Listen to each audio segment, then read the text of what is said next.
Becoming is not loud. It's not the fireworks, not the applause, not even the final form. Becoming is quiet.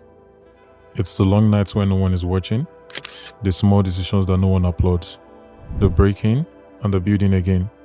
It is the ache of growth, the shedding of old selves, the humility to begin again, the courage to stay the course when everything in you whispers, give up.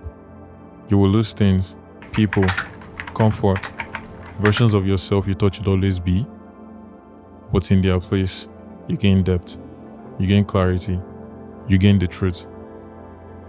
Becoming is a process, a journey of unbecoming everything that isn't you, so you can step fully into everything that is.